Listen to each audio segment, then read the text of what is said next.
que esta noche me hace el favor, el honor de amistad de acompañarnos.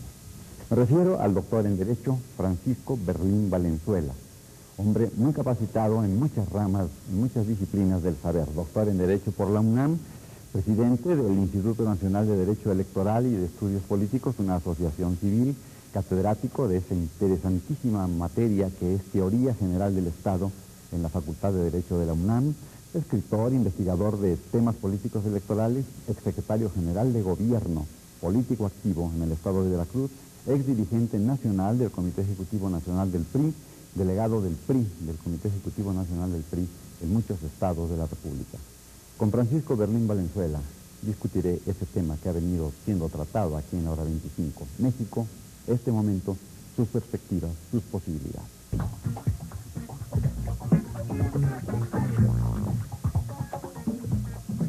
Se ha publicado recientemente un trabajo que se llama Ideas Fuerza del Pensamiento Político de Miguel de la Madrid.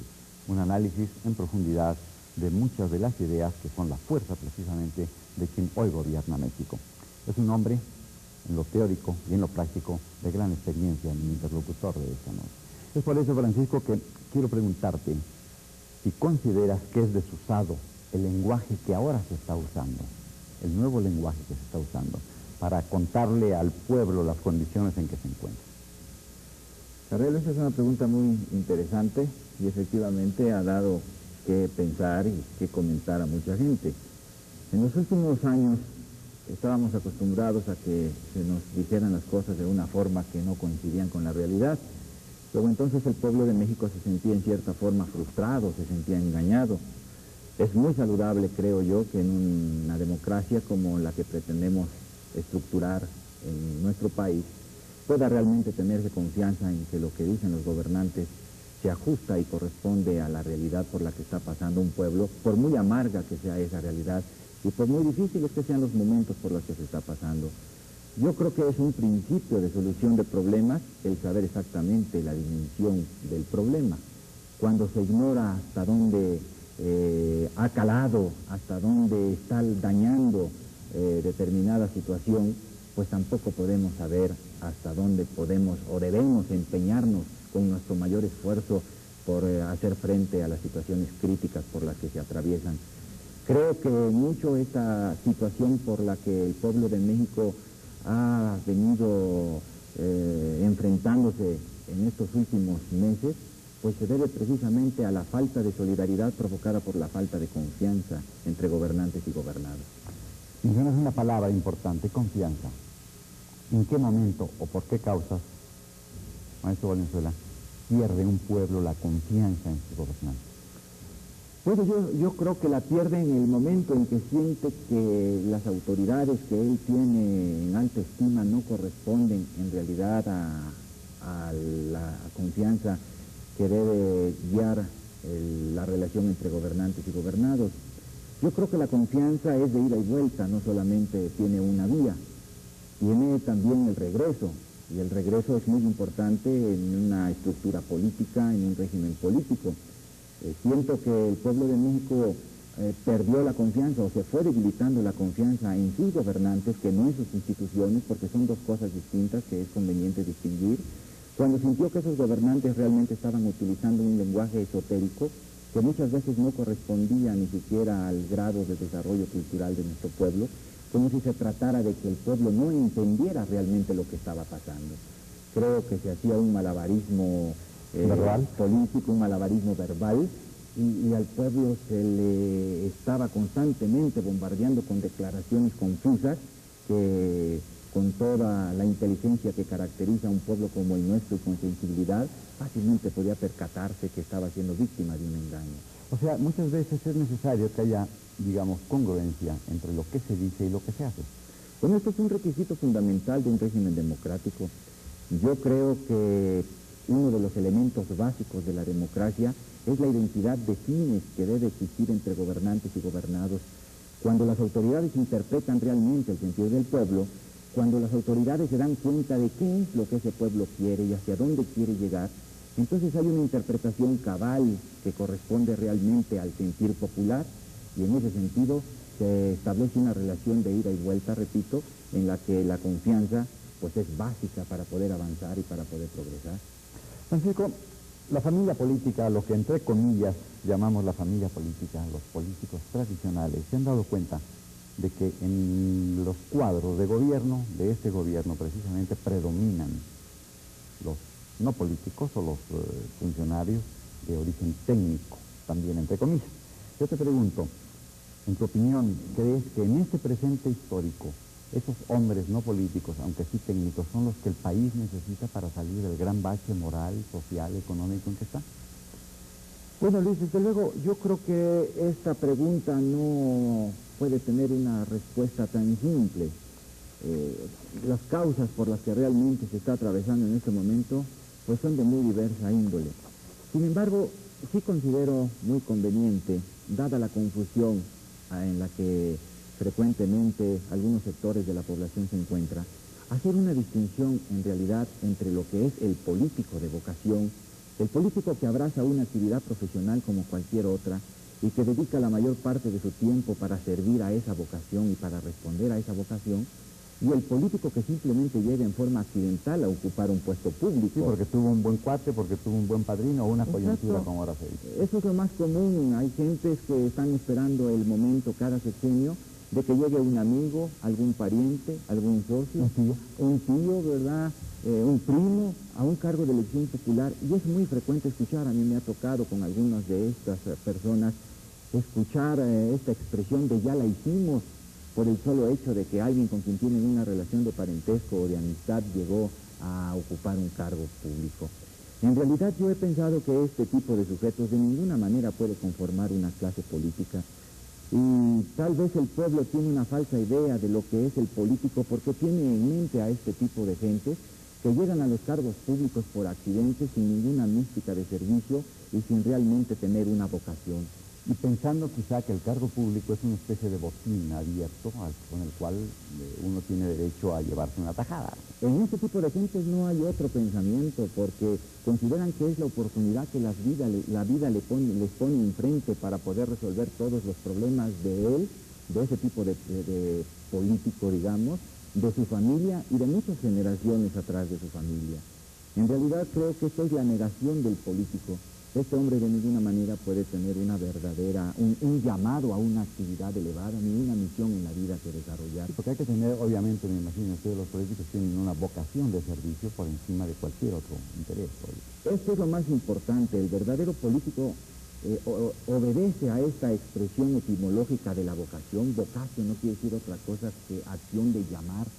Llamar a algo, el que tiene una verdadera vocación por encima de su familia, de sus amigos, de las pláticas que tiene con sus parientes, abraza esa vocación. ¿Cuántas veces en una familia no hay un miembro de ella que quiera abrazar, por ejemplo, la profesión del sacerdocio? O la medicina. O la medicina, y por encima de ellos acepta y va a responder a ese llamado que siente, que está de acuerdo con su vocación interior. Yo pienso que en el político también se dan esas cualidades. Hay una vocación que hace que la gente estudie, se prepare, vaya seriamente a analizar los grandes problemas nacionales e internacionales, y que esto lógicamente eleva la función del político. Cuando no hemos hecho caso a esta definición tan elevada y tan noble de la política, nos hemos encontrado con gentes que llegan a los puestos públicos con el único fin de enriquecerse, siendo por lo tanto la negación del político y por consiguiente mostrando una faceta que no corresponde a la realidad. Una cosa interesante, no nada más el político sirve a través de los puestos públicos, también el administrador, también el llamado técnico o tecnócrata. Quiere decir entonces que debe haber digamos, una unión, un maridaje muy especial entre los dos términos, político y tecnócrata. ¿Cuál sería su definición de cada uno de ellos? Bueno, desde luego yo creo que vale la pena hacer una consideración que es fundamental. La vieja polémica entre técnica y política pues hunde sus raíces en la historia, en el pasado. En realidad, cada vez que se desarrolla más tecnológicamente el mundo, surge el fantasma de la tecnocracia. Claro, sí. Incluso la política tiene una técnica. La política requiere una técnica porque es un arte, no es solo teoría, no es solo ciencia.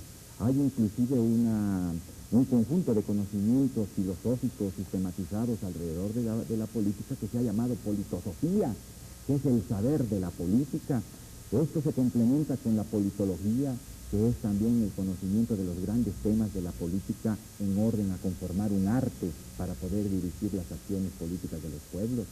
Pero yo siento que entre el técnico que aspira por su saber solamente y por su conocimiento a llegar a dominar los cuadros de mando de la función pública y el político que responde realmente a su vocación, hay un gran abismo que en ocasiones se antoja insalvable.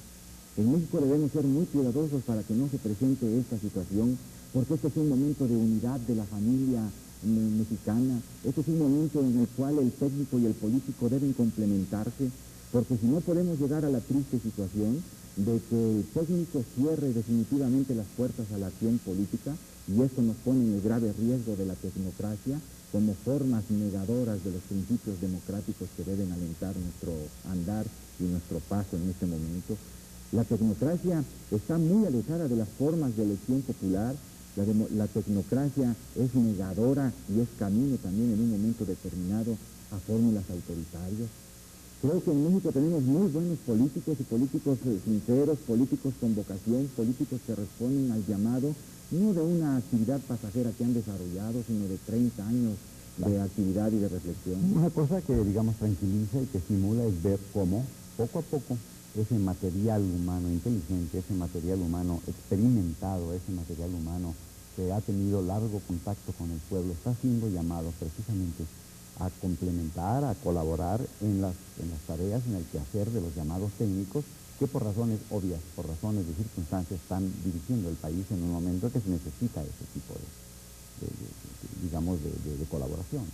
Sí, naturalmente, pero yo sí quisiera considerar algo que es muy importante, independientemente de que el funcionario que esté al frente del poder sea un técnico o sea un político. Creo que podríamos relatar todo un catálogo de cualidades que debe tener el hombre que está en una función de servicio, porque fundamentalmente esa es la oportunidad de servir en la administración pública, oportunidad de servicio. El técnico, hay veces, si no está muy enterado de estas cualidades, parece encerrarse en sí mismo y mantenerse alejado de la plaza pública o del contacto con las grandes masas o con los graves problemas nacionales. Creo que una de las características básicas, por consiguiente, del hombre que presta un servicio público es la prudencia, es el conocimiento que debe tener de los hombres, el sentido realista de la situación a la que se enfrenta. Debe ser un hombre con madurez y con independencia para poder realmente encauzar los problemas que tiene enfrente. Creo que hay muchos políticos en México y muchos hombres que pueden tener estas cualidades de saber escuchar, de saber oír a las gentes en sus grandes problemas, porque realmente el político de vocación aprende de las gentes a las que escucha. Es una interacción. Es una interacción y en ocasiones vemos cómo los técnicos se cierran las puertas al diálogo y a las pláticas que deben existir entre campesinos, con los obreros, con todos los grupos. Yo recuerdo en mis experiencias en la administración pública en el estado de Veracruz, cómo las gentes llegaban en una actitud muy modesta, suplicando que se les perdonara porque iban a pedir un favor o porque iban a pedir un servicio. Y yo les contestaba frecuentemente y lo hacía con toda sinceridad: ustedes no tienen por qué pedir disculpas por venir a solicitar un servicio o venir a pedir un favor. Para eso estamos aquí, para hacer servicios todo el día. Y somos los mandatarios de ustedes. Luego, si nos dicen en qué podemos servirles, si es posible resolverles a ustedes los problemas, lo haremos. Pero si no es posible, con la misma sinceridad tendremos que decirle: lo que usted me pide no se puede dar por las razones del caso, ¿verdad? Pero creo que es muy importante. Yo tuve la oportunidad de servir en Veracruz con un hombre como fue el licenciado Rafael Murillo Vidal, que había andado ya la actividad política durante después de 45 años, y comprendí que en él había ya una gran sabiduría política. Era el hombre que con una gran bondad, paternalista inclusive, con una gran madurez, sabía escuchar, sabía pensar, sabía valorar, sabía dirigir y, lo que es más importante, sabía mandar. En el curso del pasado mes de diciembre, ese mes de cascadas, de iniciativas presidenciales, de intensísima y agitadísima actividad parlamentaria, se recibió en la Cámara, enviada por el presidente de la República, una iniciativa para acortar, con lo cual se interpretaba un deseo del pueblo, el periodo que media entre el día de la elección de cada 6 años, primer domingo de julio, y el día de la toma de posesión, primer día de diciembre de cada 6 años del presidente de la República. Yo te pregunto, Francisco Berlín Valenzuela, ¿qué resultados, qué consecuencias, beneficios prácticos se pueden obtener en acortar ese periodo que media entre la toma de posesión, entre la elección y la toma de posesión del nuevo presidente? Bueno, Luis, yo creo que fue una decisión muy inteligente. Ese planteamiento sobre las circunstancias que generaba el hecho de que hubiera tan largo plazo entre la elección y la toma de posesión generaba muchos problemas. Nosotros en el Instituto Nacional de Derecho Electoral y Estudios Políticos lo estuvimos discutiendo, inclusive tuvimos la idea de hacer alguna proposición en ese sentido, pero obviamente pues no era momento oportuno para hacerlo porque todavía se estaba bajo los efectos del gobierno saliente. Claro.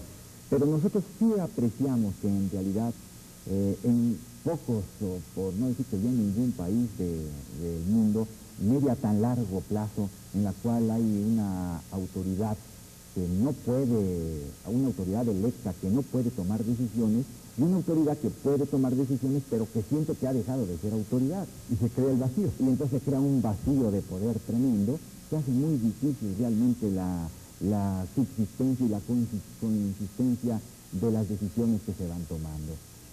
Siento que eso va a significar un gran adelanto porque permitirá que en realidad al acortarse el plazo pues puedan ser más fuertes las decisiones políticas que se tomen por el saliente y por el que vaya a entrar, ¿verdad? Sobre todo que ese vacío, más que de poder, vacío de autoridad y de decisión, no será tan prolongado, no serán 100 días en que de hecho un país como México se queda sin uno que mande porque no puede y otro que no manda porque no quiere, ¿no? Sí, y desgraciadamente no son 100 días porque en México, curiosamente, pese a que constitucionalmente el poder dura 6 años, tal parece que el debilitamiento de un presidente en turno empieza antes inclusive de la elección. Sí. Desde el momento mismo en que el partido en el poder ha escogido a su candidato, en ese momento el presidente en funciones empieza a decrecer en su poder. En ocasiones más rápidamente que otros, todo depende de las circunstancias concretas, pero de hecho podemos decir que el poder en México se reduce no tan solo al momento de la elección, sino al momento de la declaración del partido de su Del llamado coloquialmente destape. Del llamado destape. Otra iniciativa también importante que se discutió en este periodo de sesiones de la legislatura 52, sobre todo en el mes de diciembre pasado, fue la de que, presentada por algunos partidos de la oposición, de que sería conveniente, visto el mucho trabajo que se recarga, sobre todo en esos 3 meses de actividad de cada legislatura, de fin de año, que hubiera un nuevo periodo, un periodo ordinario de sesiones, por ahí del mes de mayo, para conocer sin prisa y sin aceleramientos las muchas iniciativas. ¿En tu opinión crees que sería prudente? Yo creo que sí sería prudente. En realidad, nosotros tenemos que ir tomando decisiones políticas de acuerdo con las circunstancias por las que el país vaya atravesando. En realidad cada vez es más compleja la función de gobernar y cada vez es más complejo también por el crecimiento poblacional y por el crecimiento que se va teniendo en la función pública. Tomar decisiones a la ligera, es necesario que se mediten. ¿Cuántas veces no se aprueban algunas leyes que realmente de antemano se sabe no van a funcionar y que sin embargo tal parece que hay prisa por sacar esas leyes? Creo que es fundamental que se escuchen las opiniones de todos los partidos. En realidad México obedece ya una estructura pluralista, en donde hay que escuchar las opiniones de todos, porque en esto consiste un régimen democrático de mayoría y minoría. Además se ha sentido que prácticamente todas las iniciativas que el presidente envió a la Cámara en este periodo anterior fueron modificadas y no rechazadas, y muy modificadas en algunas cosas muy fundamentales, como él mismo tuvo que reconocer, inclusive al agradecer porque habían sido enriquecidas con el pensamiento y con la experiencia del legislador. Pero afortunadamente yo pienso que en todos los partidos hay gente que razonan, gente serena, gentes prudentes y que tienen en alta estima el bien de la nación, el bien de la patria. Por eso yo creo que sí es muy saludable que se le dé tiempo a estas iniciativas y a las proposiciones que los mismos partidos hagan en un segundo periodo de sesiones, porque de lo contrario vamos a tener que lamentar que haya tal cantidad de iniciativas y de cambios que realmente parece que nuestros legisladores son unos supermanes, ¿verdad?, que pueden estar legislando desde las 8 de la mañana hasta las 3 de la mañana del día siguiente. Con la misma lucidez. Con la misma lucidez, y en realidad llega un momento de cansancio tal que las gentes quisieran que las leyes, los legisladores, particularmente, quisieran que las leyes se aprobaran solas. Sí, además creo que conviene, Francisco Berrín Valenzuela, explicar a algunas personas que tal vez, que nos ven esta noche, que tal vez no lo conocen, que el periodo de sesiones de la Cámara dura del 1 de septiembre de cada año al 31 de diciembre de cada año. O sea, en esos 3 meses es cuando se ventila, se desahoga toda la actividad parlamentaria. Por eso sería importante, como algunas personas lo han sugerido, como el licenciado Berrín Valenzuela, suscribe que hubiera un periodo intermedio ordinario, porque también se convoca a periodos extraordinarios. Y sobre todo cuando apenas está entrando una nueva legislatura, como es el caso. Que está además remendando tantas cosas. Está remendando tantas cosas, está rectificando tantas disposiciones que no fueron oportunas. Entonces esa legislatura apenas, los hombres que por primera vez llegan a la Cámara de Diputados, pues no tienen ninguna experiencia legislativa. Eso se va adquiriendo con el transcurso del tiempo, y si ha sido bien integrada la Cámara, pues muchos de ellos tendrán sus propias luces que transmitir a sus compañeros, pero muchos de ellos no. Luego entonces, con mayor razón, en un principio de trienio legislativo, se requiere que los señores diputados dispongan con más tiempo de un plazo, de un periodo distinto, para poder ir preparando y afinando sus armas y además interiorizándose de los grandes temas que preocupan al país.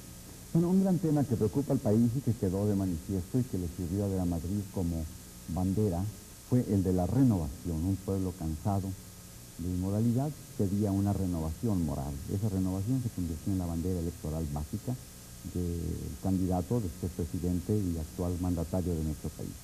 ¿Qué debería hacer el gobierno para demostrarle al pueblo que efectivamente la renovación moral de la sociedad exigida por ese pueblo está en marcha?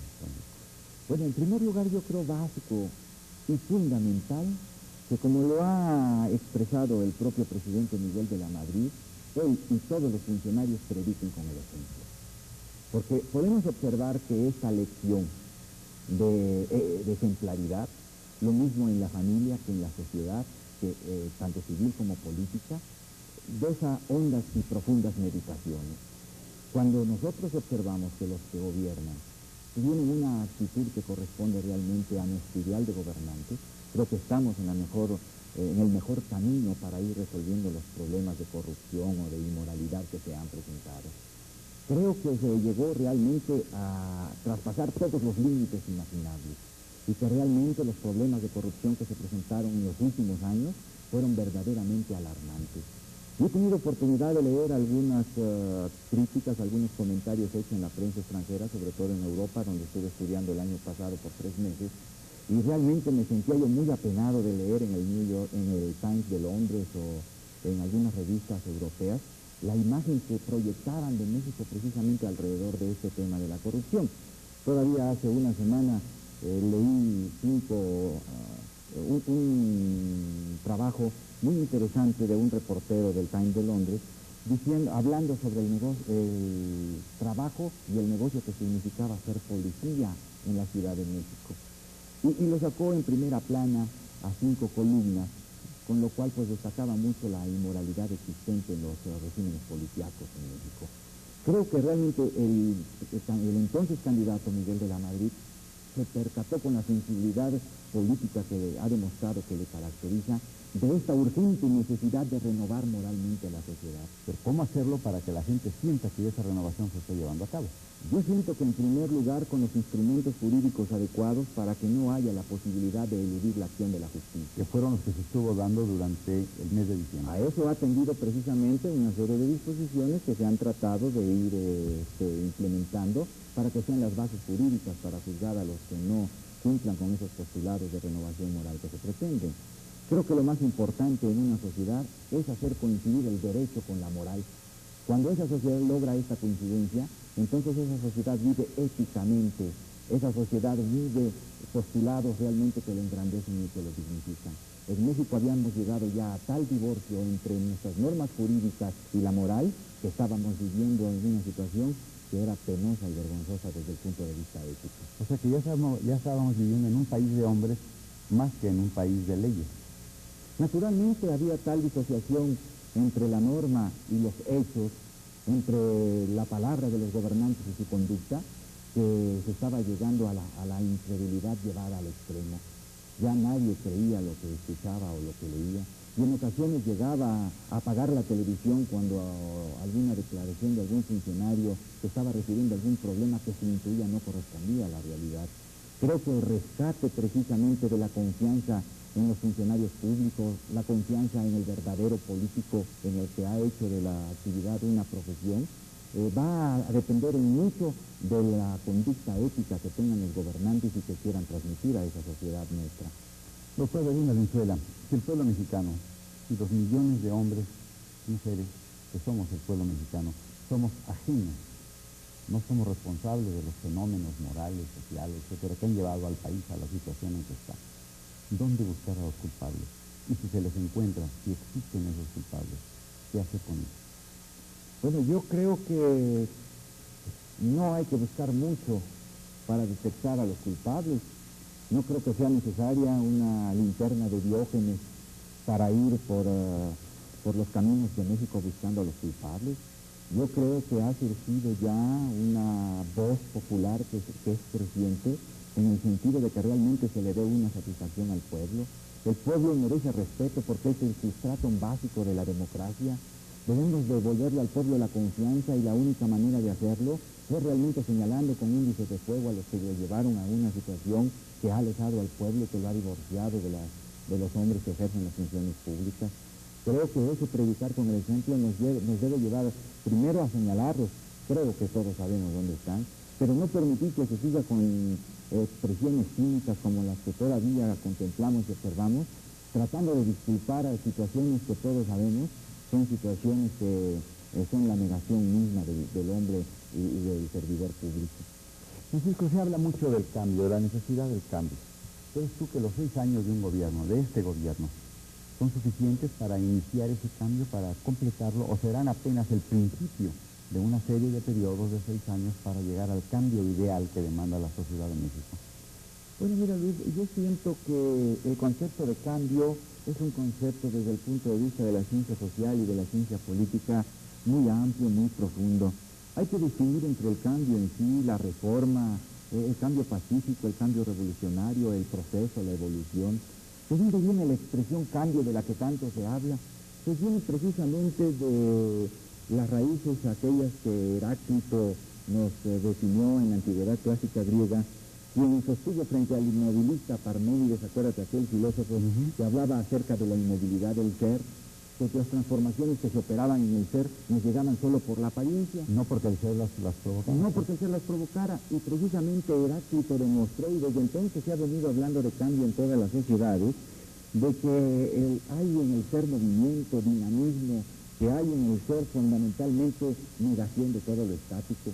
Y a partir de ese momento, las cosas no son, dice Heráclito, están en un permanente devenir, pues así las sociedades modernas, así las sociedades políticas. Recuerda que toda la filosofía del siglo XIX estuvo influenciada sobre todo por lo que se refiere al idealismo, por las tesis dialécticas del movimiento de Jorge Guillermo Federico Hegel. Él decía, y esto es una de sus grandes aportaciones a la filosofía, de que todo está en continuo movimiento, en continuo cambio, y precisamente las leyes del pensar que constituían la lógica hasta antes de él, habían sido solamente utilizadas desde un punto de vista formal. Él utiliza la lógica para explicar desde el punto de vista social, desde el punto de vista político, todo este movimiento y este cambio que se va produciendo en las sociedades, y así llega a una aplicación de la lógica en el ámbito material también, una concepción material de la lógica, ya no solo formal. Y a partir de entonces, el cambio que se va produciendo es el cambio que las leyes de la dialéctica van definiendo y van orientando. Por eso a toda acción corresponde una reacción, ¿verdad? A toda tesis corresponde una antítesis y deviene una síntesis. En México, cada vez que se da una situación difícil, está siendo la generadora, la tesis generadora de su antítesis. En México se siente necesidad de cambio porque hemos visto que hay situaciones que no corresponden al querer ser político de la sociedad. Porque llegamos a una situación límite que exige un cambio. Que exige un cambio, y ese cambio es la antítesis de la situación por la que estamos atravesando. Ahora, para redondear este concepto. Los 6 años que tenemos, que ya estamos empezando a vivir, ¿bastarán para realizar el cambio o serán el principio apenas del cambio? Yo creo que no se puede simplistamente establecer en dónde comienza el cambio y hasta dónde va a llegar. Esto conforma un proceso y todo dependerá de la actuación de las autoridades, pero fundamentalmente también de la actuación del pueblo, para que hermanados en el ideal del cambio, de lo que queremos ser y hacer políticamente, podamos ir sentando las bases de la transformación política del México que es actual. Que si no estamos de acuerdo con la situación que prevalece, que si sentimos la necesidad de transformarlo, cada uno debe aportar desde ese sitio lo más valioso que tenga para hacerlo.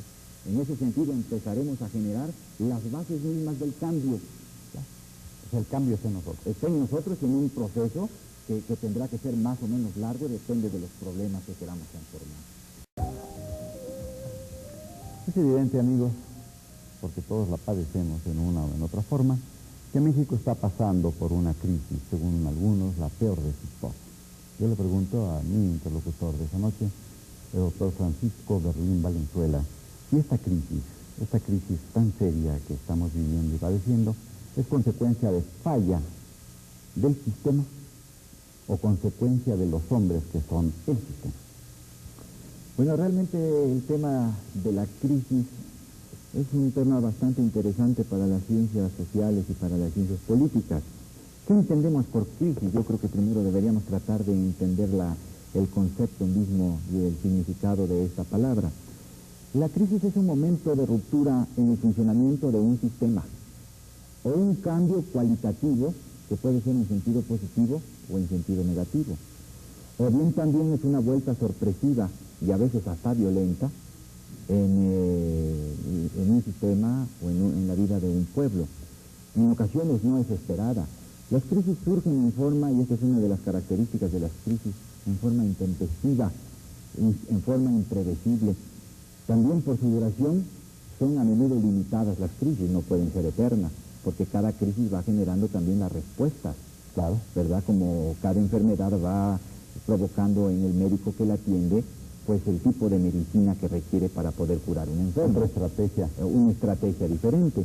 Y por otra parte, por su incidencia, las crisis afectan también al sistema.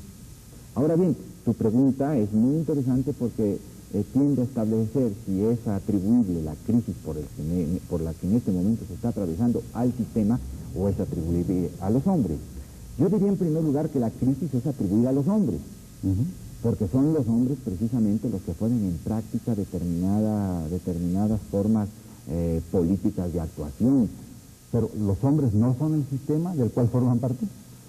Yo diría que el sistema es algo más amplio. Es natural que se establece una relación entre el sistema y los hombres. En este momento, la situación por la que se está atravesando ha hecho pensar si no es necesario de reflexionar y de meditar más seriamente hasta qué punto el presidente de la República, con el exceso de poder que ha tenido, que parece ser un poder más amplio que el que tenían los monarcas en las épocas del absolutismo en el siglo XV o en el siglo XVI, debe seguir conservando tal cantidad de poder, o si por consiguiente debe ya establecerse real y definitivamente una división de poderes, no desde el punto de vista jurídico constitucional que ya existe, sino desde el punto de vista real, para hacer que el poder sea ejercido, pero también compartido por los distintos hombres de la administración. Bueno, el hecho de que se derroten iniciativas presidenciales, se reforme, lo cual es inusitado en el estilo mexicano de hacer política, iniciativas enviadas por el presidente a la Cámara, no es el principio, por lo menos, de la aceptación de que el Poder Ejecutivo Federal le está concediendo el lugar que justamente merece y que por alguna razón nunca había reclamado el Poder Legislativo e inclusive el Judicial, Francisco? Naturalmente, creo que es muy saludable que tanto el Poder Legislativo como el Poder Judicial tengan plena conciencia de lo que pueden hacer como verdaderos poderes que son. No debemos soslayar de ninguna manera la importancia que tiene para despertar la confianza del pueblo en sus instituciones políticas, que éstas realmente dejen de estar disociadas de la normatividad constitucional o jurídica. Es importante que el pueblo se dé cuenta que no solamente está escrito en la Constitución o en nuestras leyes la división de poderes, sino que realmente se vive y se siente y que el pueblo lo sienta. Creo que fue más positivo que en el mes de diciembre la llamada ley moral o la llamada ley de la mordaza recibiera un voto en contra por parte de algunos de los legisladores, a que se hubiera aprobado a las volandas, porque eso significaría que el Poder Legislativo sigue subyugado por el Poder Ejecutivo. Es muy importante que tanto la Cámara de Senadores como la Cámara de Diputados den al pueblo la confianza de que son instituciones que representan precisamente sus grandes anhelos y sus grandes inquietudes. ¿Crees que, visto lo que hicieron en diciembre, crees que ambas cámaras, de senadores y de diputados, le están dando ya al pueblo esa impresión? Pienso que es apenas el principio. Recordemos que una golondrina no hace verano. Necesitamos que haya muchas golondrinas para que nos anuncien una nueva época más luminosa, una época más radiante. Es necesario que se tomen decisiones como estas en los próximos años, que hagan realmente a los propios legisladores responsables, primero ante sí mismos y después ante su pueblo que los eligió, porque de lo contrario pues estaremos negando la esencia misma de la democracia. Francisco, tú eres hombre del partido, hombre priista, has sido funcionario, eres militante. ¿Te parece que tu opinión coincidirá con la de quienes, inclusive periodistas de adentro, consideran que el partido está en una situación en que debe renovarse desde adentro para seguir siendo lo que ha sido en los últimos 50 y tantos años?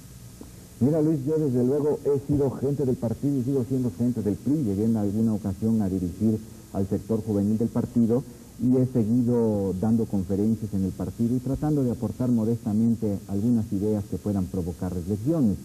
Desde luego, creo que lo más importante dentro de la vida de un partido es que haya hombres con ideas y que las expongan, no que haya solamente militantes que acepten lo que se les dice desde arriba sin haber reflexionado, sin hacer meditaciones sobre las conductas que inspiran la actividad política del partido. Yo creo que hoy más que nunca el partido tiene que estar a la altura de los cambios que se están exigiendo, que se están haciendo necesarios, porque desgraciadamente un partido en esta época en que nos encontramos no puede seguir siendo el partido que creó Calles, el partido que llevó al poder a Lázaro Cárdenas o que llevó al poder a Miguel Alemán o a Ruiz Cortines.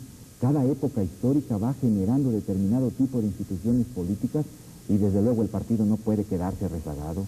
O sea, debe haber un ayornamiento, una puesta al día de los procedimientos. Naturalmente, pero esto debe ser una respuesta que sea sincera y que realmente no pretenda hacer que el partido siga siendo solamente un instituto electoral al margen precisamente del querer ser político del pueblo. Creo que es fundamental, sobre todo por lo que se refiere en el aspecto de la designación de los candidatos a los puestos de elección popular, que el partido vaya renovándose real y auténticamente para escoger a los mejores hombres.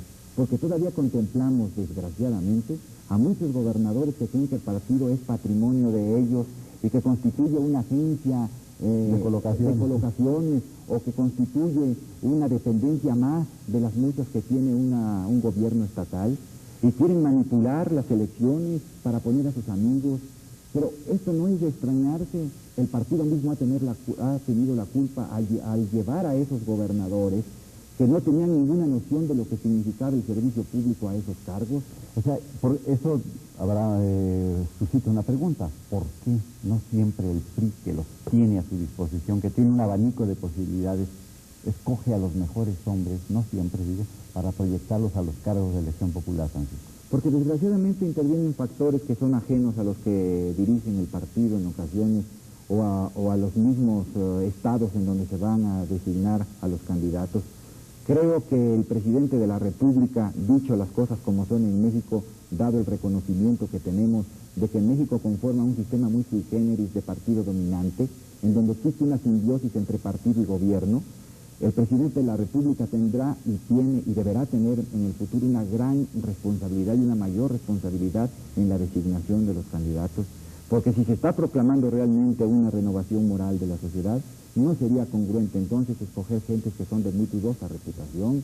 Si se está proclamando realmente que vayan gentes que conozcan lo que es el servicio público, no sería congruente que se siga improvisando a tantos gobernadores que se han sacado del sombrero como si fuera un arte de magia. Como si fueran conejos para que vayan a dirigir un Estado. Veamos cuántos estados no están en este momento sufriendo el castigo que se les hizo al mandarles un gobernador que no responde realmente a las necesidades mismas del pueblo y que están divorciados totalmente del pueblo. Sí, estados que no se merecían esos gobernadores. ¿Por qué condenarlos y por qué castigarlos durante 6 años a que tengan que soportar una autoridad con la cual no se sienten identificados? Que desgraciadamente son gobernadores o son gobernantes puestos en el cargo sin que ellos valoren lo que significa responder al pueblo y responder a sus demandas. Es natural que este tipo de gentes no entienda la distinción entre la autoridad y el poder. Ellos prefieren tener más poder aunque no tengan autoridad, cuando lo ideal es que el gobernante por un lado posea el poder, pero al mismo tiempo posea la autoridad. Estamos hablando de dos términos interesantes, autoridad, poder, dureza. ¿Cuál sería, en tu opinión, doctor Francisco Berlín Valenzuela, la diferencia entre un gobierno firme, como ha dicho el presidente que quiere que sea el suyo, y un gobierno duro, como han dicho algunos partidos de la oposición, que está haciendo esto? Yo entiendo que el presidente Miguel de la Madrid está realmente orientado por las mejores intenciones, que pretende sacar al país de este gran bache, no tan solo económico, sino social y también cultural, de credibilidad en la confianza de los gobernantes, y que desde luego pretende tener un gobierno firme, pero basado en nuestro orden jurídico fundamental, que es la Constitución, y en todo el cuerpo jurídico que norma las relaciones entre gobernantes y gobernados. La diferencia realmente entre un gobierno firme y un gobierno duro es que el gobierno duro pretende utilizar el poder más que la autoridad. En cambio, un gobierno firme pretende tener más autoridad que poder. El poder realmente debe diluirse en un auténtico Estado de Derecho. Debe ser lo más suave posible para que no se sienta, porque más vale la autoridad moral del gobernante, ejercida a través de su vida cotidiana, que los hechos de fuerza que tiene que utilizar para demostrar que él es el que manda. O sea, los desplantes no cuentan. No cuentan. No deben contar. Porque eso nos pone en camino de la autocracia y México está muy lejos de querer eso. Francisco Berlín Valenzuela, ¿consideras tú que en el amplísimo vocabulario de la política a la mexicana ha llegado el momento de borrar la palabra impunidad? Naturalmente que esa es una palabra que no debía tener cabida en nuestro sistema político y en nuestra realidad política. Desgraciadamente hemos visto cómo, por muchas razones de carácter sociológico, de carácter psicológico, por razones de amistad, por razones de compadrazgo, la impunidad ha sido tal vez heredada de unos a otros y no se ha podido superar esta situación. Pero creo que ha llegado ya el momento en que realmente hagamos instituciones políticas fuertes con hombres dotados de la mejor buena voluntad para trabajar al servicio de su pueblo. No olvidemos que la vocación democrática de México tiene toda una constante a lo largo de nuestra historia, pero que esa vocación democrática es endeble cuando no hay confianza de los gobernantes y los gobernados. Finalmente, doctor Francisco Berlín Valenzuela, ¿consideras que hay un futuro razonablemente bueno para México en un plazo también razonablemente breve? Bueno, creo que está bien ser optimista, pero siempre y cuando estemos dispuestos a entregar lo mejor de todos los mexicanos para superar el grave problema por el que atravesamos. Desde luego el daño que se nos ha hecho como mexicanos, el daño que se ha hecho al país, no es un daño que vaya a poder resarcirse en 2 o 3 años. Creo que hay problemas que tendrán solución a corto plazo, otros a mediano plazo y otros a un plazo mayor. Lo importante entonces es tal vez tratar de resolver la problemática que nos aqueja en este momento, tratando de que todos los mexicanos puedan realmente tener confianza en el gobierno actual y de que también el gobierno pueda ganarse la confianza todos los días de los mexicanos. En esa medida creo que los problemas podremos irlos superando. En tanto tengamos un equilibrio político, en tanto tengamos todavía un poco de confianza en las instituciones que nos rigen, no sentiremos realmente una crisis en el sistema político. En el momento en que las crisis económicas se traspasan y invaden también y se convierten en crisis políticas, en ese momento sí se está generando otro tipo de crisis. La crisis social. La crisis social o la llamada crisis revolucionaria. Esperamos que solo esta crisis sea económica y que tengan muy altas las antenas nuestros gobernantes para saber enfrentar y saber escuchar estos cambios que son necesarios para hacer mejor la vida política de los mexicanos. Ha sido la palabra, ha sido la experiencia del doctor Francisco Berlín Valenzuela la que ha expresado su pensamiento, un pensamiento en el cual seguramente muchos de ustedes estarán de acuerdo y en el cual también muchos de ustedes estarán en desacuerdo. Francisco Berlín Valenzuela, como les he dicho, es presidente del Instituto Nacional de Derecho Electoral y de Estudios Políticos, una asociación civil. Ha sido secretario general de gobierno en el estado de Veracruz, el dirigente nacional juvenil del Comité Ejecutivo Nacional del PRI, delegado del PRI en muchos estados, catedrático en la Facultad de Derecho de la UNAM y sobre todo hombre que siente, que lleva el pulso de lo que le pasa a México y de lo que nos ocurre a los mexicanos. Te agradezco su compañía de esta noche. Se ha publicado recientemente un trabajo que se llama Ideas Fuerza del Pensamiento Político de Miguel de la Madrid. Un análisis en profundidad de muchas de las ideas que son la fuerza precisamente de quien hoy gobierna México. Es un hombre en lo teórico y en lo práctico de gran experiencia en mi interlocutor de esta noche. Es por eso, Francisco, que quiero preguntarte si consideras que es desusado el lenguaje que ahora se está usando, el nuevo lenguaje que se está usando, para contarle al pueblo las condiciones en que se encuentra. Carrero, esa es una pregunta muy interesante y efectivamente ha dado que pensar y que comentar a mucha gente. En los últimos años estábamos acostumbrados a que se nos dijeran las cosas de una forma que no coincidían con la realidad. Luego entonces el pueblo de México se sentía en cierta forma frustrado, se sentía engañado. Es muy saludable, creo yo, que en una democracia como la que pretendemos estructurar en nuestro país, pueda realmente tenerse confianza en que lo que dicen los gobernantes se ajusta y corresponde a la realidad por la que está pasando un pueblo, por muy amarga que sea esa realidad y por muy difíciles que sean los momentos por los que se está pasando. Yo creo que es un principio de solución de problemas el saber exactamente la dimensión del problema. Cuando se ignora hasta dónde ha calado, hasta dónde está dañando determinada situación, pues tampoco podemos saber hasta dónde podemos o debemos empeñarnos con nuestro mayor esfuerzo por hacer frente a las situaciones críticas por las que se atraviesan. Creo que mucho esta situación por la que el pueblo de México ha venido enfrentándose en estos últimos meses, pues se debe precisamente a la falta de solidaridad provocada por la falta de confianza entre gobernantes y gobernados. Mencionas una palabra importante, confianza. ¿En qué momento o por qué causas, maestro Valenzuela, pierde un pueblo la confianza en sus gobernantes? Bueno, yo creo que la pierde en el momento en que siente que las autoridades que él tiene en alta estima no corresponden en realidad a la confianza que debe guiar la relación entre gobernantes y gobernados. Yo creo que la confianza es de ida y vuelta, no solamente tiene una vía, tiene también el regreso, y el regreso es muy importante en una estructura política, en un régimen político. Siento que el pueblo de México perdió la confianza o se fue debilitando la confianza en sus gobernantes, que no en sus instituciones, porque son dos cosas distintas que es conveniente distinguir. Cuando sintió que esos gobernantes realmente estaban utilizando un lenguaje esotérico que muchas veces no correspondía ni siquiera al grado de desarrollo cultural de nuestro pueblo, como si se tratara de que el pueblo no entendiera realmente lo que estaba pasando. Creo que se hacía un malabarismo político, un malabarismo verbal, y al pueblo se le estaba constantemente bombardeando con declaraciones confusas que, con toda la inteligencia que caracteriza a un pueblo como el nuestro y con sensibilidad, fácilmente podía percatarse que estaba siendo víctima de un engaño. O sea, muchas veces es necesario que haya, digamos, congruencia entre lo que se dice y lo que se hace. Bueno, esto es un requisito fundamental de un régimen democrático.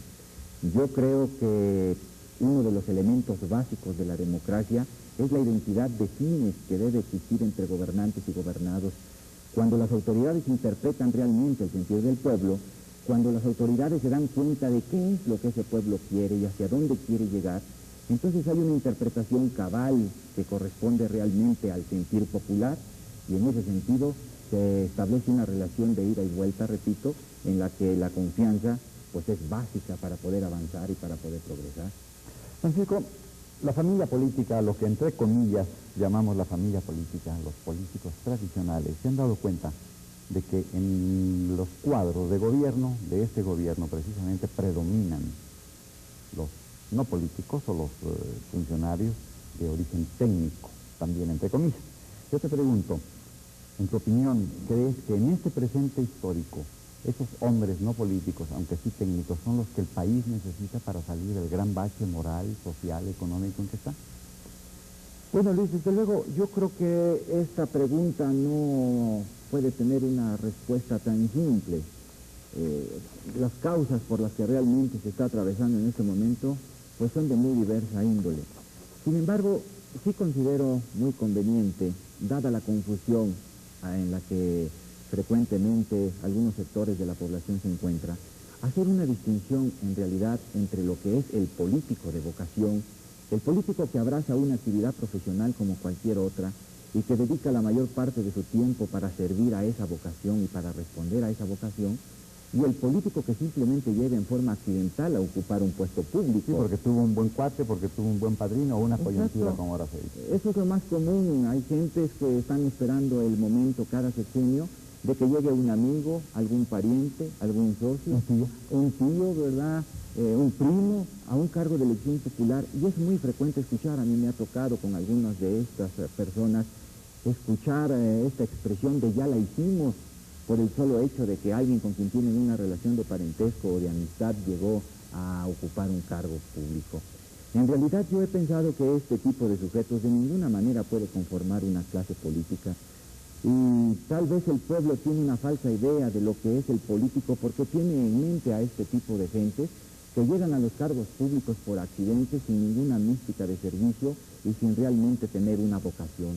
Y pensando quizá que el cargo público es una especie de botín abierto con el cual uno tiene derecho a llevarse una tajada. En este tipo de gentes no hay otro pensamiento porque consideran que es la oportunidad que la vida les pone enfrente para poder resolver todos los problemas de él, de ese tipo de político, digamos, de su familia y de muchas generaciones atrás de su familia.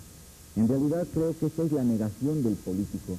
Este hombre de ninguna manera puede tener una verdadera, un llamado a una actividad elevada, ni una misión en la vida que desarrollar. Sí, porque hay que tener, obviamente, me imagino, ustedes los políticos tienen una vocación de servicio por encima de cualquier otro interés. Esto es lo más importante. El verdadero político obedece a esta expresión etimológica de la vocación. Vocación no quiere decir otra cosa que acción de llamar. Llamar a algo, el que tiene una verdadera vocación por encima de su familia, de sus amigos, de las pláticas que tiene con sus parientes, abraza esa vocación.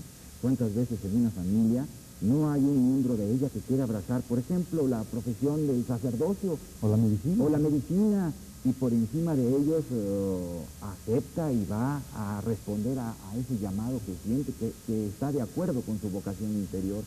Yo pienso que en el político también se dan esas cualidades. Hay una vocación que hace que la gente estudie, se prepare, vaya seriamente a analizar los grandes problemas nacionales e internacionales, y que esto lógicamente eleva la función del político. Cuando no hemos hecho caso a esa definición tan elevada y tan noble de la política, nos hemos encontrado con gente que llegan a los puestos públicos con el único fin de enriquecerse, siendo por lo tanto la negación del político y por consiguiente mostrando una faceta que no corresponde a la realidad. Una cosa interesante, no nada más el político sirve a través de los puestos públicos, también el administrador, también el llamado técnico o tecnócrata. Quiere decir entonces que debe haber digamos, una unión, un maridaje muy especial entre los dos términos, político y tecnócrata. ¿Cuál sería su definición de cada uno de ellos? Bueno, desde luego yo creo que vale la pena hacer una consideración que es fundamental. La vieja polémica entre técnica y política pues hunde sus raíces en la historia, en el pasado. En realidad, cada vez que se desarrolla más tecnológicamente el mundo, surge el fantasma de la tecnocracia. Claro, sí. Incluso la política tiene una técnica. La política requiere una técnica porque es un arte, no es solo teoría, no es solo ciencia.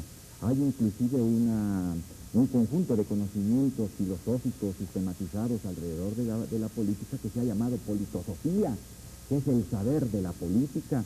Esto se complementa con la politología, que es también el conocimiento de los grandes temas de la política en orden a conformar un arte para poder dirigir las acciones políticas de los pueblos. Pero yo siento que entre el técnico que aspira por su saber solamente y por su conocimiento a llegar a dominar los cuadros de mando de la función pública, y el político que responde realmente a su vocación, hay un gran abismo que en ocasiones se antoja insalvable. En México debemos ser muy cuidadosos para que no se presente esta situación, porque este es un momento de unidad de la familia mexicana. Este es un momento en el cual el técnico y el político deben complementarse, porque si no podemos llegar a la triste situación de que el técnico cierre definitivamente las puertas a la acción política, y esto nos pone en el grave riesgo de la tecnocracia como formas negadoras de los principios democráticos que deben alentar nuestro andar y nuestro paso en este momento. La tecnocracia está muy alejada de las formas de elección popular. La tecnocracia es negadora y es camino también en un momento determinado a fórmulas autoritarias. Creo que en México tenemos muy buenos políticos y políticos sinceros, políticos con vocación, políticos que responden al llamado, no de una actividad pasajera que han desarrollado, sino de 30 años de actividad y de reflexión. Una cosa que, digamos, tranquiliza y que estimula es ver cómo, poco a poco, ese material humano inteligente, ese material humano experimentado, ese material humano que ha tenido largo contacto con el pueblo, está siendo llamado precisamente a complementar, a colaborar en las tareas, en el quehacer de los llamados técnicos, que por razones obvias, por razones de circunstancias, están dirigiendo el país en un momento que se necesita ese tipo de colaboración. Sí, naturalmente, pero yo sí quisiera considerar algo que es muy importante, independientemente de que el funcionario que esté al frente del poder sea un técnico o sea un político. Creo que podríamos relatar todo un catálogo de cualidades que debe tener el hombre que está en una función de servicio, porque fundamentalmente esa es la oportunidad de servir en la administración pública, oportunidad de servicio. El técnico, hay veces, si no está muy enterado de estas cualidades, parece encerrarse en sí mismo y mantenerse alejado de la plaza pública o del contacto con las grandes masas o con los graves problemas nacionales. Creo que una de las características básicas, por consiguiente, del hombre que presta un servicio público es la prudencia, es el conocimiento que debe tener de los hombres, el sentido realista de la situación a la que se enfrenta. Debe ser un hombre con madurez y con independencia para poder realmente encauzar los problemas que tiene enfrente. Creo que hay muchos políticos en México y muchos hombres que pueden tener estas cualidades de saber escuchar, de saber oír a las gentes en sus grandes problemas, porque realmente el político de vocación aprende de las gentes a las que escucha. Es una interacción. Es una interacción, y en ocasiones vemos cómo los técnicos se cierran las puertas al diálogo y a las pláticas que deben existir entre campesinos, con los obreros, con todos los grupos. Yo recuerdo en mis experiencias en la administración pública en el estado de Veracruz, cómo las gentes llegaban en una actitud muy modesta, suplicando que se les perdonara porque iban a pedir un favor o porque iban a pedir un servicio. Y yo les contestaba frecuentemente, y lo hacía con toda sinceridad: ustedes no tienen por qué pedir disculpas por venir a solicitar un servicio o venir a pedir un favor. Para eso estamos aquí, para hacer servicios todo el día. Si somos los mandatarios de ustedes. Luego, si nos dicen en qué podemos servirles, si es posible resolverles a ustedes los problemas, lo haremos. Pero si no es posible, con la misma sinceridad tendremos que decirle: lo que usted me pide no se puede dar por las razones del caso, ¿verdad? Pero creo que es muy importante. Yo tuve la oportunidad de servir en Veracruz con un hombre como fue el licenciado Rafael Murillo Vidal, que había andado ya la actividad política durante después de 45 años, y comprendí que en él había ya una gran sabiduría política. Era el hombre que con una gran bondad, paternalista inclusive, con una gran madurez, sabía escuchar, sabía pensar, sabía valorar, sabía dirigir y, lo que es más importante, sabía mandar. En el curso del pasado mes de diciembre, ese mes de cascadas, de iniciativas presidenciales, de intensísima y agitadísima actividad parlamentaria, se recibió en la Cámara, enviada por el presidente de la República, una iniciativa para acortar, con lo cual se interpretaba un deseo del pueblo, el periodo que media entre el día de la elección de cada 6 años, primer domingo de julio, y el día de la toma de posesión, primer día de diciembre de cada 6 años, del presidente de la República. Yo te pregunto, Francisco Berlín Valenzuela, ¿qué resultados, qué consecuencias, beneficios prácticos se pueden obtener en acortar ese periodo que media entre la toma de posesión, entre la elección y la toma de posesión del nuevo presidente? Bueno, Luis, yo creo que fue una decisión muy inteligente. Ese planteamiento sobre las circunstancias que generaba el hecho de que hubiera tan largo plazo entre la elección y la toma de posesión generaba muchos problemas. Nosotros en el Instituto Nacional de Derecho Electoral y Estudios Políticos lo estuvimos discutiendo, inclusive tuvimos la idea de hacer alguna proposición en ese sentido, pero obviamente pues no era momento oportuno para hacerlo porque todavía se estaba bajo los efectos del gobierno saliente. Claro. Pero nosotros sí apreciamos que en realidad en pocos, o por no decir que ya en ningún país del mundo, media tan largo plazo en la cual hay una autoridad que no puede, una autoridad electa que no puede tomar decisiones, y una autoridad que puede tomar decisiones pero que siente que ha dejado de ser autoridad. Y se crea el vacío. Y entonces se crea un vacío de poder tremendo que hace muy difícil realmente la subsistencia y la consistencia de las decisiones que se van tomando. Siento que eso va a significar un gran adelanto porque permitirá que en realidad al acortarse el plazo pues puedan ser más fuertes las decisiones políticas que se tomen por el saliente y por el que vaya a entrar, ¿verdad? Sobre todo que ese vacío, más que de poder, vacío de autoridad y de decisión, no será tan prolongado, no serán 100 días en que de hecho un país como México se queda sin uno que mande porque no puede y otro que no manda porque no quiere, ¿no? Sí, y desgraciadamente no son 100 días porque en México, curiosamente, pese a que constitucionalmente el poder dura 6 años, tal parece que el debilitamiento de un presidente en turno empieza antes inclusive de la elección. Sí. Desde el momento mismo en que el partido en el poder ha escogido a su candidato, en ese momento el presidente en funciones empieza a decrecer en su poder. En ocasiones más rápidamente que otros, todo depende de las circunstancias concretas, pero de hecho podemos decir que el poder en México se reduce no tan solo al momento de la elección, sino al momento de la declaración del partido de su Del llamado coloquialmente destape. Del llamado destape. Otra iniciativa también importante que se discutió en este periodo de sesiones de la legislatura 52, sobre todo en el mes de diciembre pasado, fue la de que, presentada por algunos partidos de la oposición, de que sería conveniente, visto el mucho trabajo que se recarga, sobre todo en esos 3 meses de actividad de cada legislatura, de fin de año, que hubiera un nuevo periodo, un periodo ordinario de sesiones, por ahí del mes de mayo, para conocer sin prisa y sin aceleramientos las muchas iniciativas. ¿En tu opinión crees que sería prudente? Yo creo que sí sería prudente. En realidad, nosotros tenemos que ir tomando decisiones políticas de acuerdo con las circunstancias por las que el país vaya atravesando. En realidad cada vez es más compleja la función de gobernar y cada vez es más complejo también por el crecimiento poblacional y por el crecimiento que se va teniendo en la función pública. Tomar decisiones a la ligera, es necesario que se mediten. ¿Cuántas veces no se aprueban algunas leyes que realmente de antemano se sabe no van a funcionar y que sin embargo tal parece que hay prisa por sacar esas leyes?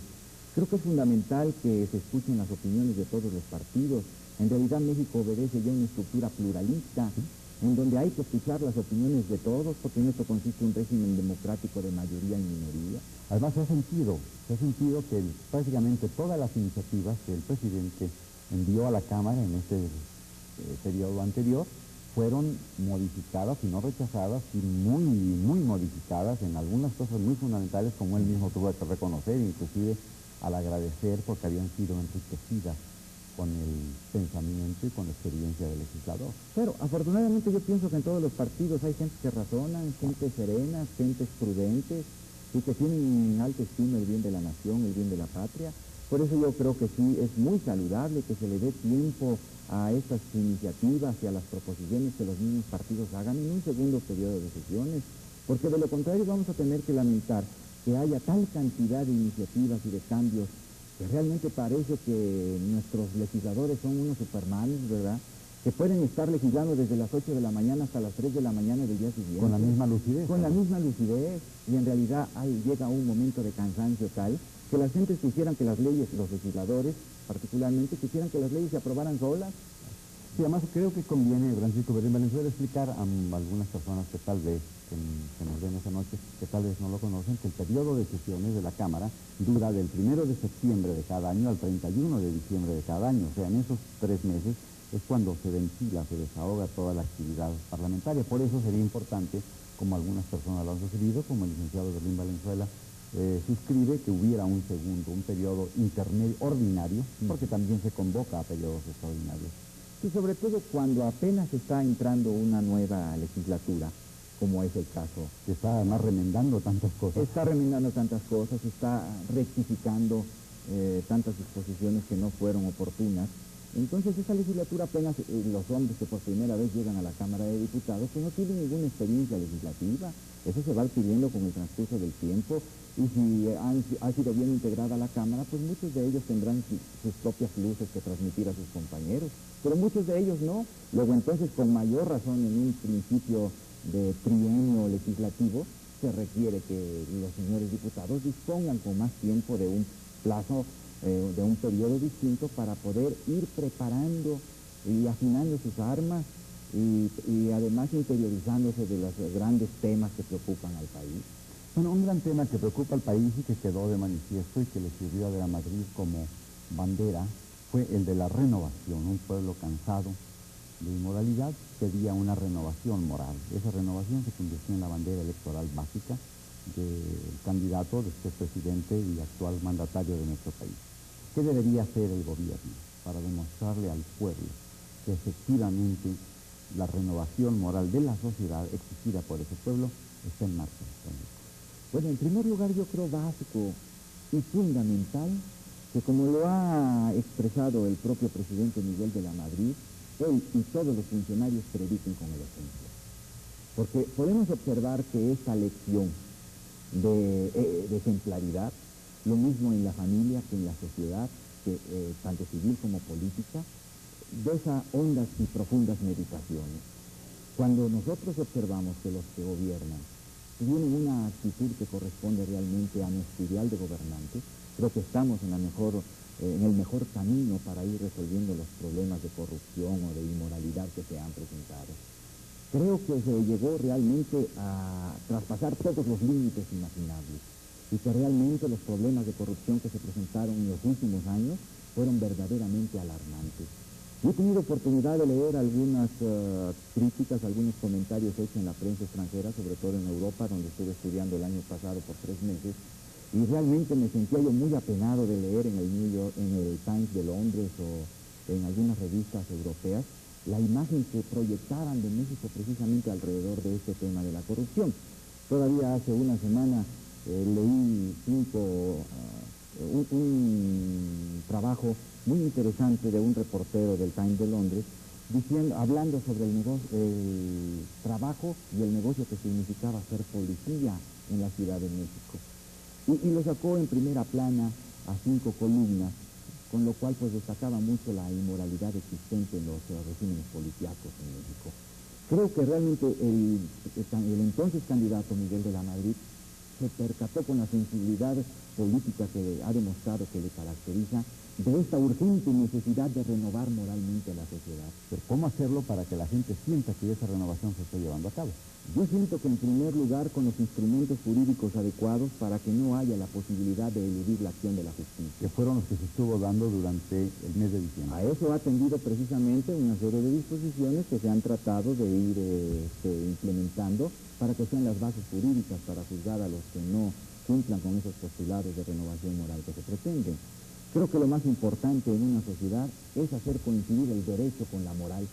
Cuando esa sociedad logra esta coincidencia, entonces esa sociedad vive éticamente, esa sociedad vive postulados realmente que lo engrandecen y que lo dignifican. En México habíamos llegado ya a tal divorcio entre nuestras normas jurídicas y la moral que estábamos viviendo en una situación que era penosa y vergonzosa desde el punto de vista ético. O sea que ya estábamos viviendo en un país de hombres más que en un país de leyes. Naturalmente había tal disociación entre la norma y los hechos, entre la palabra de los gobernantes y su conducta, que se estaba llegando a la incredulidad llevada al extremo. Ya nadie creía lo que escuchaba o lo que leía. y en ocasiones llegaba a apagar la televisión cuando alguna declaración de algún funcionario que estaba recibiendo algún problema que se intuía no correspondía a la realidad. Creo que el rescate precisamente de la confianza en los funcionarios públicos, la confianza en el verdadero político en el que ha hecho de la actividad una profesión, va a depender en mucho de la conducta ética que tengan los gobernantes y que quieran transmitir a esa sociedad nuestra. Doctor Berlín Valenzuela, si el pueblo mexicano, si los millones de hombres y mujeres que somos el pueblo mexicano, somos ajenos, no somos responsables de los fenómenos morales, sociales, etcétera, que han llevado al país a la situación en que está, ¿dónde buscar a los culpables? Y si se les encuentra, si existen esos culpables, ¿qué hacer con ellos? Bueno, yo creo que no hay que buscar mucho para detectar a los culpables. No creo que sea necesaria una linterna de Diógenes para ir por los caminos de México buscando a los culpables. Yo creo que ha surgido ya una voz popular que es creciente en el sentido de que realmente se le dé una satisfacción al pueblo. El pueblo merece respeto porque es el sustrato básico de la democracia. Debemos devolverle al pueblo la confianza y la única manera de hacerlo es realmente señalando con índices de fuego a los que lo llevaron a una situación que ha alejado al pueblo, que lo ha divorciado de los hombres que ejercen las funciones públicas. Creo que ese predicar con el ejemplo nos debe llevar primero a señalarlos, creo que todos sabemos dónde están, pero no permitir que se siga con expresiones cínicas como las que todavía contemplamos y observamos, tratando de disculpar a situaciones que todos sabemos son situaciones que son la negación misma del hombre y del servidor público. Francisco, se habla mucho del cambio, de la necesidad del cambio. ¿Crees tú que los 6 años de un gobierno, de este gobierno, son suficientes para iniciar ese cambio, para completarlo, o serán apenas el principio de una serie de periodos de 6 años para llegar al cambio ideal que demanda la sociedad de México? Bueno, mira, Luis, yo siento que el concepto de cambio es un concepto desde el punto de vista de la ciencia social y de la ciencia política muy amplio, muy profundo. Hay que distinguir entre el cambio en sí, la reforma, el cambio pacífico, el cambio revolucionario, el proceso, la evolución. ¿De dónde viene la expresión cambio de la que tanto se habla?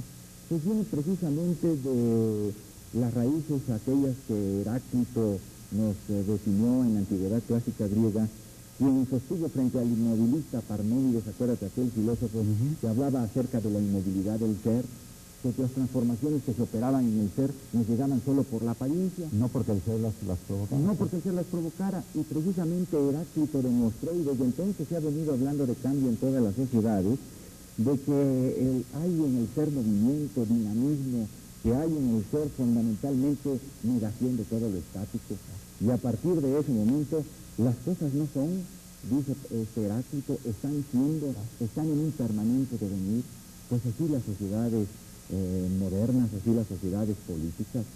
Recuerda que toda la filosofía del siglo XIX estuvo influenciada sobre todo por lo que se refiere al idealismo, por las tesis dialécticas del movimiento de Jorge Guillermo Federico Hegel. Él decía, y esto es una de sus grandes aportaciones a la filosofía, de que todo está en continuo movimiento, en continuo cambio, y precisamente las leyes del pensar que constituían la lógica hasta antes de él habían sido solamente utilizadas desde un punto de vista formal. Él utiliza la lógica para explicar desde el punto de vista social, desde el punto de vista político, todo este movimiento y este cambio que se va produciendo en las sociedades, y así llega a una aplicación de la lógica en el ámbito material también, una concepción material de la lógica ya no solo formal, y a partir de entonces el cambio que se va produciendo es el cambio que las leyes de la dialéctica van definiendo y van orientando. Por eso a toda acción corresponde una reacción, Claro. ¿verdad? A toda tesis corresponde una antítesis y deviene una síntesis. En México cada vez que se da una situación difícil, está siendo la generadora, la tesis generadora de su antítesis. En México se siente necesidad de cambio porque hemos visto que hay situaciones que no corresponden al querer ser político de la sociedad. Porque digamos una situación límite que exige un cambio. Que exige un cambio, y ese cambio es la antítesis de la situación por la que estamos atravesando. Ahora, para redondear este concepto, los 6 años que tenemos, que ya estamos empezando a vivir, ¿bastarán para realizar el cambio o serán el principio apenas del cambio? Yo creo que no se puede simplistamente establecer en dónde comienza el cambio y hasta dónde va a llegar. Esto conforma un proceso y todo dependerá de la actuación de las autoridades, pero fundamentalmente también de la actuación del pueblo, para que hermanados en el ideal del cambio, de lo que queremos ser y hacer políticamente, podamos ir sentando las bases de la transformación política del México que es actual. Que si no estamos de acuerdo con la situación que prevalece, que si sentimos la necesidad de transformarlo, cada uno debe aportar desde ese sitio lo más valioso que tenga para hacerlo. En ese sentido empezaremos a generar las bases mismas del cambio. Pues el cambio está en nosotros. Está en nosotros en un proceso que tendrá que ser más o menos largo, depende de los problemas que queramos transformar. Es evidente, amigos, porque todos la padecemos en una o en otra forma, que México está pasando por una crisis, según algunos, la peor de sus todas. Yo le pregunto a mi interlocutor de esa noche, el doctor Francisco Berlín Valenzuela, si esta crisis tan seria que estamos viviendo y padeciendo, es consecuencia de falla del sistema o consecuencia de los hombres que son el sistema. Bueno, realmente el tema de la crisis es un tema bastante interesante para las ciencias sociales y para las ciencias políticas. ¿Qué entendemos por crisis? Yo creo que primero deberíamos tratar de entender el concepto mismo y el significado de esta palabra. La crisis es un momento de ruptura en el funcionamiento de un sistema o un cambio cualitativo que puede ser en sentido positivo o en sentido negativo. O bien también es una vuelta sorpresiva y a veces hasta violenta en un sistema o en la vida de un pueblo. En ocasiones no es esperada. Las crisis surgen en forma, y esta es una de las características de las crisis, en forma intempestiva, en forma impredecible. También por su duración son a menudo limitadas las crisis, no pueden ser eternas, porque cada crisis va generando también las respuestas, claro, ¿verdad? Como cada enfermedad va provocando en el médico que la atiende, pues el tipo de medicina que requiere para poder curar un enfermo. Una estrategia diferente. Y por otra parte, por su incidencia, las crisis afectan también al sistema. Ahora bien, tu pregunta es muy interesante porque tiende a establecer si es atribuible la crisis por la que en este momento se está atravesando al sistema o es atribuible a los hombres. Yo diría en primer lugar que la crisis es atribuida a los hombres, porque son los hombres precisamente los que ponen en práctica determinadas formas políticas de actuación. Pero los hombres no son el sistema del cual forman parte. Yo diría que el sistema es algo más amplio. Es natural que se establece una relación entre el sistema y los hombres. En este momento, la situación por la que se está atravesando ha hecho pensar si no es necesario de reflexionar y de meditar más seriamente hasta qué punto el presidente de la República, con el exceso de poder que ha tenido, que parece ser un poder más amplio que el que tenían los monarcas en las épocas del absolutismo en el siglo XV o en el siglo XVI, debe seguir conservando tal cantidad de poder, o si por consiguiente debe ya establecerse real y definitivamente una división de poderes, no desde el punto de vista jurídico constitucional que ya existe, sino desde el punto de vista real, para hacer que el poder sea ejercido, pero también compartido por los distintos hombres de la administración. Bueno, el hecho de que se derroten iniciativas presidenciales, se reforme, lo cual es inusitado en el estilo mexicano de hacer política, iniciativas enviadas por el presidente a la Cámara, no es el principio, por lo menos, de la aceptación de que el Poder Ejecutivo Federal le está concediendo el lugar que justamente merece y que por alguna razón nunca había reclamado el Poder Legislativo, inclusive el Judicial, Francisco. Naturalmente, creo que es muy saludable que tanto el Poder Legislativo como el Poder Judicial tengan plena conciencia de lo que pueden hacer como verdaderos poderes que son. No debemos soslayar de ninguna manera la importancia que tiene para despertar la confianza del pueblo en sus instituciones políticas, que éstas realmente dejen de estar disociadas de la normatividad constitucional o jurídica. Es importante que el pueblo se dé cuenta que no solamente está escrito en la Constitución o en nuestras leyes la división de poderes, sino que realmente se vive y se siente y que el pueblo lo sienta. Creo que fue más positivo que en el mes de diciembre la llamada ley moral o la llamada ley de la mordaza recibiera un voto en contra por parte de algunos de los legisladores, a que se hubiera aprobado a las volandas, porque esto significaría que el Poder Legislativo sigue subyugado por el Poder Ejecutivo. Es muy importante que tanto la Cámara de Senadores como la Cámara de Diputados den al pueblo la confianza de que son instituciones que representan precisamente sus grandes anhelos y sus grandes inquietudes. ¿Crees que, visto lo que hicieron en diciembre, crees que ambas cámaras, de senadores y de diputados, le están dando ya al pueblo esa impresión? Pienso que es apenas el principio. Recordemos que una golondrina no hace verano. Necesitamos que haya muchas golondrinas para que nos anuncien una nueva época más luminosa, una época más radiante. Es necesario que se tomen decisiones como estas en los próximos años, que hagan realmente a los propios legisladores responsables, primero ante sí mismos y después ante su pueblo que los eligió, porque de lo contrario pues estaremos negando la esencia misma de la democracia. Francisco, tú eres hombre del partido, hombre priista, has sido funcionario, eres militante. ¿Te parece que tu opinión coincidirá con la de quienes, inclusive priistas de adentro, consideran que el partido está en una situación en que debe renovarse desde adentro para seguir siendo lo que ha sido en los últimos 50 y tantos años? Mira, Luis, yo desde luego he sido gente del partido y sigo siendo gente del PRI. Llegué en alguna ocasión a dirigir al sector juvenil del partido y he seguido dando conferencias en el partido y tratando de aportar modestamente algunas ideas que puedan provocar reflexiones. Desde luego, creo que lo más importante dentro de la vida de un partido es que haya hombres con ideas y que las expongan, no que haya solamente militantes que acepten lo que se les dice desde arriba sin haber reflexionado, sin hacer meditaciones sobre las conductas que inspiran la actividad política del partido. Yo creo que hoy más que nunca el partido tiene que estar a la altura de los cambios que se están exigiendo, que se están haciendo necesarios, porque desgraciadamente un partido en esta época en que nos encontramos no puede seguir siendo el partido que creó Calles, el partido que llevó al poder a Lázaro Cárdenas o que llevó al poder a Miguel Alemán o a Ruiz Cortines. Cada época histórica va generando determinado tipo de instituciones políticas y desde luego el partido no puede quedarse rezagado. O sea, debe haber un ayornamiento, una puesta al día de los procedimientos. Naturalmente, pero esto debe ser una respuesta que sea sincera y que realmente no pretenda hacer que el partido siga siendo solamente un instituto electoral al margen precisamente del querer ser político del pueblo. Creo que es fundamental, sobre todo por lo que se refiere en el aspecto de la designación de los candidatos a los puestos de elección popular, que el partido vaya renovándose real y auténticamente para escoger a los mejores hombres. Porque todavía contemplamos, desgraciadamente, a muchos gobernadores que creen que el partido es patrimonio de ellos y que constituye una agencia de colocaciones o que constituye una dependencia más de las muchas que tiene un gobierno estatal y quieren manipular las elecciones para poner a sus amigos.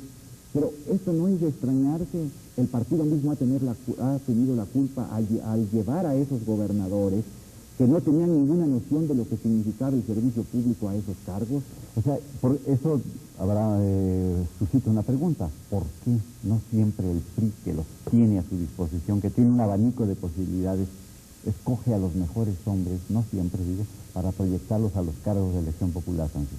Porque desgraciadamente intervienen factores que son ajenos a los que dirigen el partido en ocasiones o a los mismos estados en donde se van a designar a los candidatos.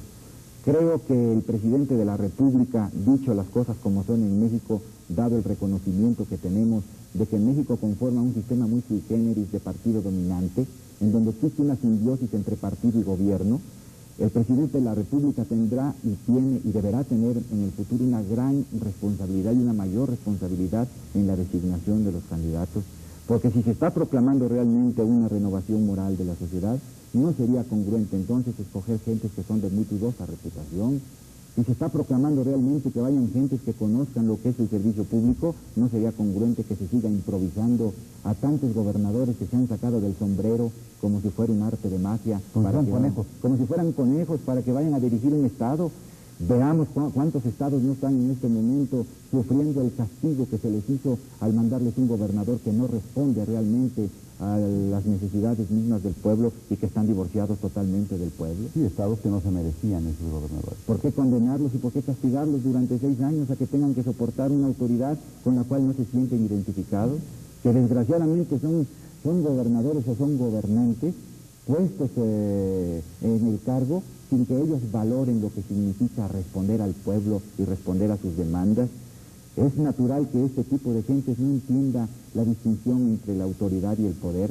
Ellos prefieren tener más poder aunque no tengan autoridad, cuando lo ideal es que el gobernante por un lado posea el poder, pero al mismo tiempo posea la autoridad. Estamos hablando de dos términos interesantes, autoridad, poder, dureza.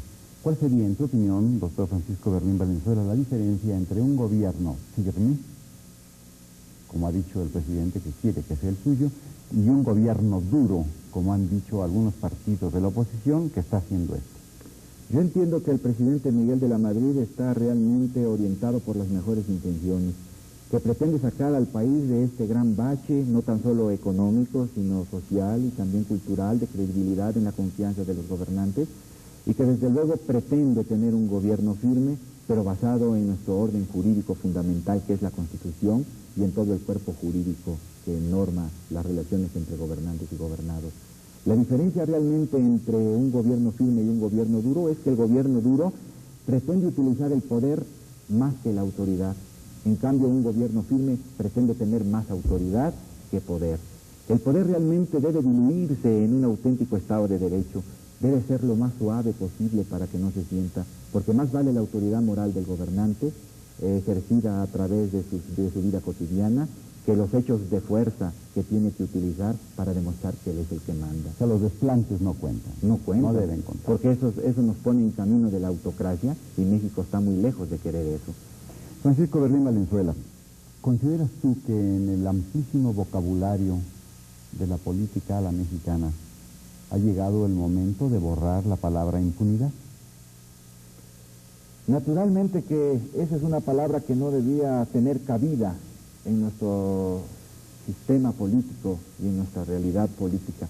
Desgraciadamente hemos visto cómo, por muchas razones de carácter sociológico, de carácter psicológico, por razones de amistad, por razones de compadrazgo, la impunidad ha sido tal vez heredada de unos a otros y no se ha podido superar esta situación. Pero creo que ha llegado ya el momento en que realmente hagamos instituciones políticas fuertes con hombres dotados de la mejor buena voluntad para trabajar al servicio de su pueblo. No olvidemos que la vocación democrática de México tiene toda una constante a lo largo de nuestra historia, pero que esa vocación democrática es endeble cuando no hay confianza de los gobernantes y los gobernados.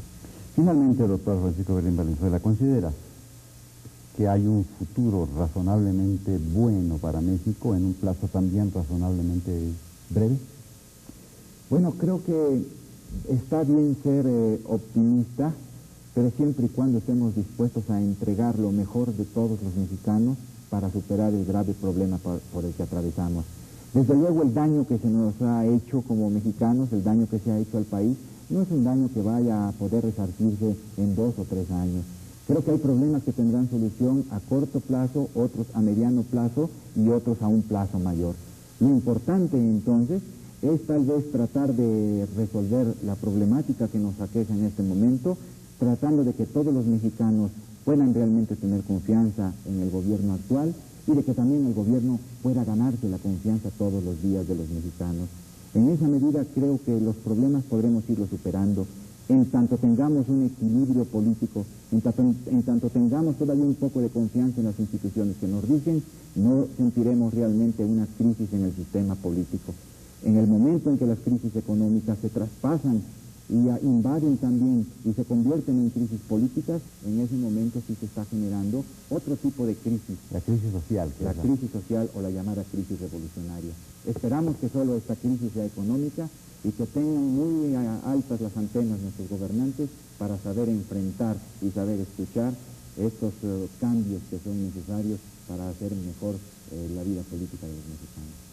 Ha sido la palabra, ha sido la experiencia del doctor Francisco Berlín Valenzuela la que ha expresado su pensamiento, un pensamiento en el cual seguramente muchos de ustedes estarán de acuerdo y en el cual también muchos de ustedes estarán en desacuerdo.